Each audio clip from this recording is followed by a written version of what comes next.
windows in those years. But anyway, being that this smelter, we built the smelter, and we had all these people coming to town, this is why they built this fancy hotel. But the hotel was originally built in 1907. It burned down in 1928. It burned down all the way to the ground. When we get to go around the hotel, there's a cabinet over here that has a picture of the hotel in Kentucky burning, and the hotel after they put the fire out. See what remained. And what remained really are these pillars, these round pillars, 4 pillars. That was salvaged from the old hotel. And the marble stairway. This here, there's another marble stairway there. And those are the incorporated that's the original marble staircase from 1907. Yeah, 1907. So then they built the hotel in 1929. And they wanted to put some real expensive things in the hotel. So they got the Tiffany windows. That's these windows here. These are Tiffany windows. Those windows right now are brand new. Wow.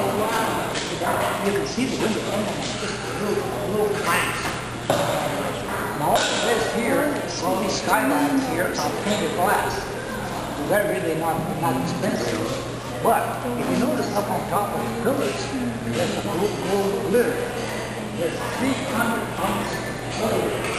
300 tons of gold that was incorporated into the top of the pillars. That was a real elegant kind of thing, you know. Then Pancho Villa, who was considered a bandit by the United States, of course, he was my dad's hero. He wasn't a bandit according to my dad's eyes. But anyway, Pancho Villa came in, the old hotel, came in and brought his horse in, and then he was going to get his horse to climb up the stairs. And when he got up to the seventh step, the horse buckled there, and he, broke or chipped the 7th floor, the 7th step. Still there. And it's still there. Yeah, you can see it there. Right. Now, when Pancho Villa had our fiesta on the sea, and moved the entire town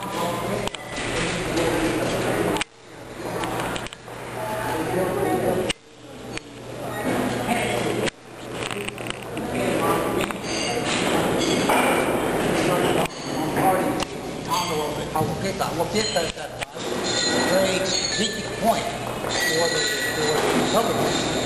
So that's why they wanted to take Agua. But then they found out, Pancho Villa found out that Zapata was heading into Mexico City to take over the government. So he in turn left the siege there of Agua and got his led down to Mexico City, trying to beat Zapata into Mexico City. To take over the government, I think. They never did take over the government. Either Pancho Villa or Zapata took over the government. But a lot of the principles that were here in this area, because this is where they have a plan of Agua. This is the start of the revolution, Mexican Revolution. We started here in Agua.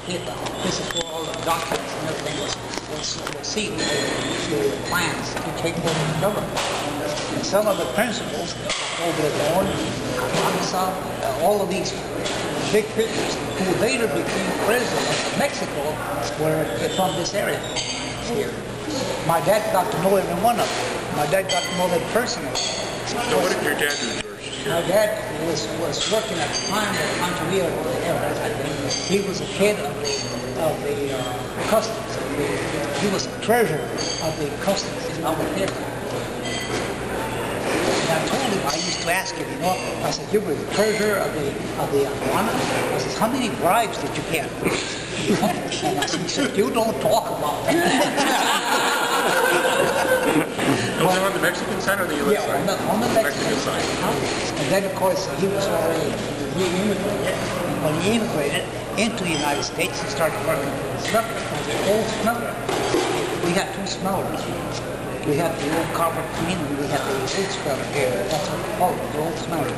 And he used to get $2.40 a day for a 12-hour shift at the smelter.